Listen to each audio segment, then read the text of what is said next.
So get this, there's actually a little known Florida statute on the books that essentially says if your relative loses their life at a hospital or as a result otherwise of a medical provider, doctor makes a mistake, whatever it may be, depending on your age or whether your mom or dad are married or whether you're single or not, you may be prevented from recovering the majority of the monies or compensation that other people would normally be able to recover. And they call it non-economic damages. What is that? What's non-economic damages? That means basically pain and suffering, the things that we can't quantify. You contrast that with economic damages. A classic example is, a father figure loses his life tragically. The family, young family, and the father made $100,000 a year, and he was 40 years old. So you would get an actuary to calculate how many years was he going to live, and how many years was he going to make the $100,000 a year, or obviously it would probably go up periodically. And the family lost his support.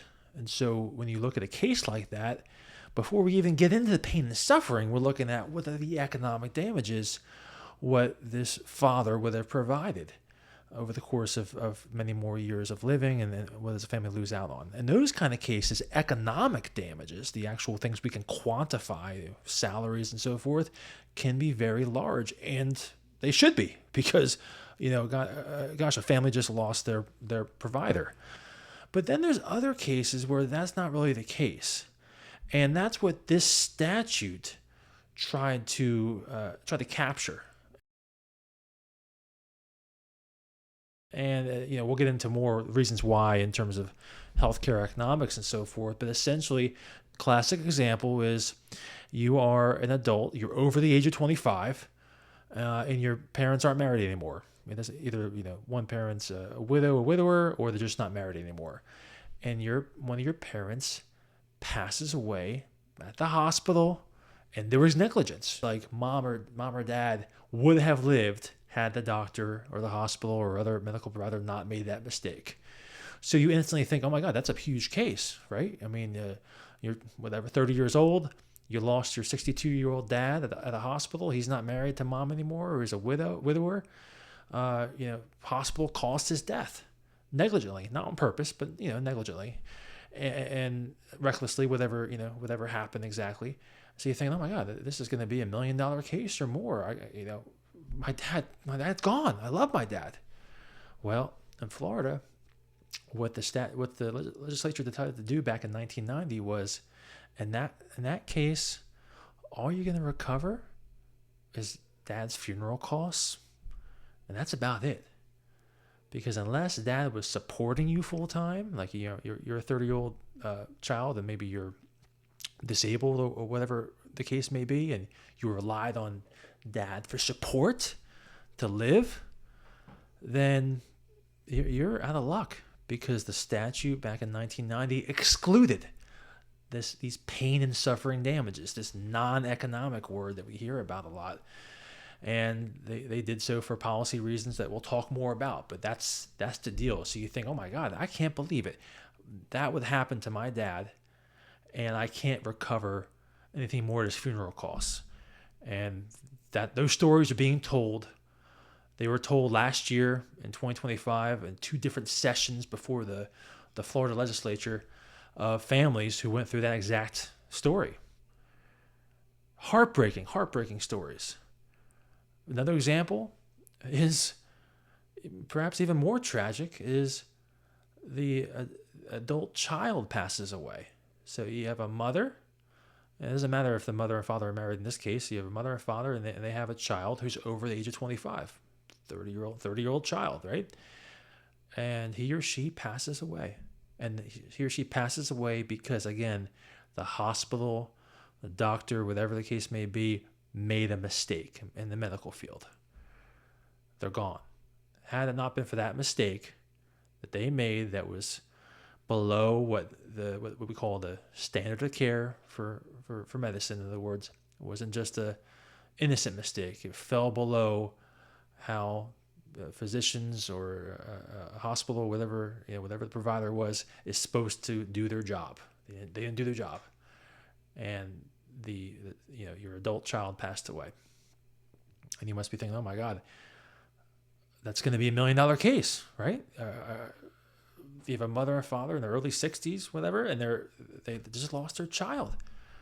They have no grandchildren. Remember in these cases, this example I'm giving you, the adult child doesn't have any children at this point. The adult child is not married. The adult child is just, 26-year-old, 30-year-old, living their life, hasn't gotten married yet, and their life is essentially worth their funeral costs, and that's it. And you're just astounded about that, and that's a kind of story that we heard last year in Tallahassee too, about these 55, 60, 70-year-old parents with a child who's still relatively young, but still over the age of 25, which is the cutoff in this statute. And it's just astounding that they can't recover for their pain and suffering. Now, why is that? Why can't they recover for their pain and suffering? Well, the legislature made a policy decision years ago, and we can debate whether the policy is appropriate or not, but here's what they're looking at. They're trying to limit lawsuits against hospitals and medical providers because they want to make sure that the amount of lawsuits, the amount of money being paid out for lawsuits against medical providers, hospitals, doctors, doesn't reach a critical mass where we start having too many doctors leaving the state because they can't handle the risk of being sued in Florida or the high malpractice insurance premiums they're paying. They're trying to avoid raising the costs of healthcare. Healthcare costs are always a big political point. We don't want those costs to start rising more than they already have, and they already are right now, or even back in 1990, and that could prevent people from getting access to care because of those costs being high. And of course, obviously, having less doctors also affects access to care. In other words, if there's a doctor not available, or at least not close by enough where it's convenient, or you have to wait many months for an appointment, those are all access of care issues. We're not able to get in to see the physician when we really need to be looked at for whatever medical problem we're having. And so there's concerns about this general overarching public policy about making sure our healthcare system is stable in the state of Florida. And so then you ask yourself, are these concerns legitimate? Are they being overblown by the insurance industry and the healthcare industry? And as a result of these concerns being overblown and being touted as scare tactics to the legislature and to the governor, are we left with a situation where these people, that examples I just provided earlier, have no recourse or very little recourse to address the wrong that happened to their father or mother or their son or their daughter or other close relative, next of kin? And that's a tough question to answer. I'm sitting here talking to you as a medical malpractice attorney and a personal injury attorney in the state of Florida, but I'm not an insurance actuary. I don't work in healthcare. So it's hard for me to sit here and tell you definitively that these concerns espoused by the insurance industry and the healthcare industry are overblown. I don't know if they are. I do have certain questions that I ask about these concerns that were articulated by Governor DeSantis and others, and especially at the legislative hearings that took place in Tallahassee last year as this bill was being considered by the Florida House and Florida Senate. I have concerns, number one, about the source of the data. In some cases, we're relying on data that's coming from the insurance industry. They're putting it together. They're creating the graphs and the charts and the bite-sized takeaways for Governor DeSantis to use when he's deciding to veto this bill. And you may say to yourself, if you're conspiracy-minded, oh, they're making stuff up. That's nonsense. Well, I don't want to say that. These are professionals out there that work in insurance. They're doing their job. Any job you do when you have to present data and you have to sell it. In this case, we're not selling it for trying to make money from a product that you're trying to sell to a customer. You're trying to sell it in the sense of getting the legislators and the governor to believe your position and agree with your position. So in that case, I'm using the word sell in that context. So anybody who has a job where they're selling something, and that whether it's that nature or the traditional method of sales, you're going to portray data in the best possible light for your company or your the person or company you're advocating for. So of course there's going to be some of that going on, because that's how we work in life. We're going to advocate for our position. But I still want to know, is there a deeper way to dive into this data that's being presented to the governor that's leading to this veto? And I don't have the answer to that. I don't have so much time to research these things, and me and my team. So I don't know the answer to that. I just know that I see some of the data being cited by Governor DeSantis. It's being provided directly by the malpractice insurance industry, directly by the hospitals, who obviously are biased because they want their position to be, the governor to agree with their position. And again, I'm not saying that they're given any kind of incorrect, falsified data whatsoever. I'm just saying that we're relying on their word, and it's hard for us, at least sitting here, to really dig into data beyond some other third-party papers that are out there and federal government studies and so forth. That some of that supports the position of insurers and healthcare, in the sense that we are really worried that we don't want to get to a point where we're stressing the system. But at the same time, we wonder, is this data reliable? Has the governor and has the Florida legislature looked at the third-party data, or the federal government data, some of the non-biased data, to help them make an educated decision about how much the system would actually be stressed, particularly in just this small context of this law that we're trying to have repealed. People call this the free kill law.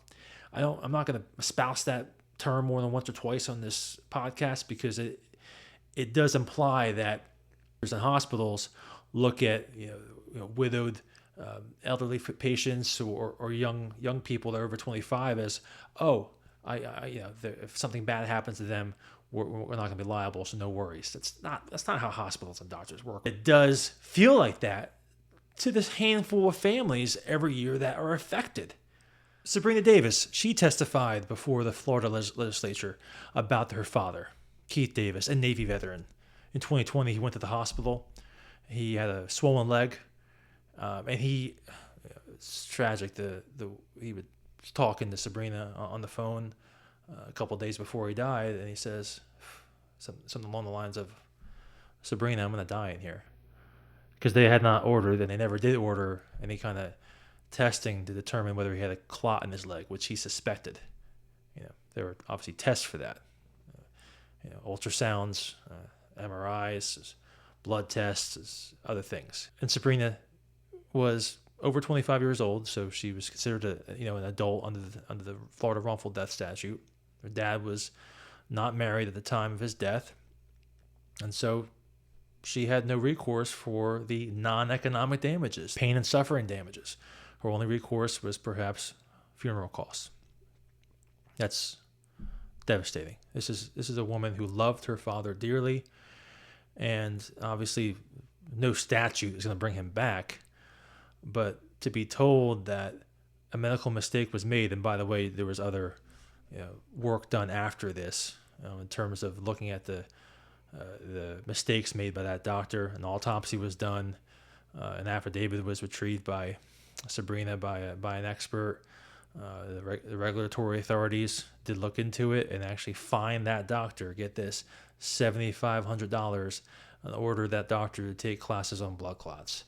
And so you can imagine Sabrina's just astonishment that she's sitting here, lost her dad who's only 62, and the only discipline for the doctor who never ordered a blood clot test, who had several days to do so, was a $7,000 fine and take some classes. Yeah, you understand why these kind of stories really resonate. They're really compelling because they're real stories. Everybody's got a mom and dad, brother and sister, a son or a daughter, and you can't imagine losing them to an outrageous mistake like this. And then, of all things in America, where we put justice in the highest pedestal and you can't do anything about it, at least to get compensation for your pain and suffering, because that's been excluded. That's not allowed in our state. So that's the kind of things you just shake your head at and you think, how can this be allowed to happen?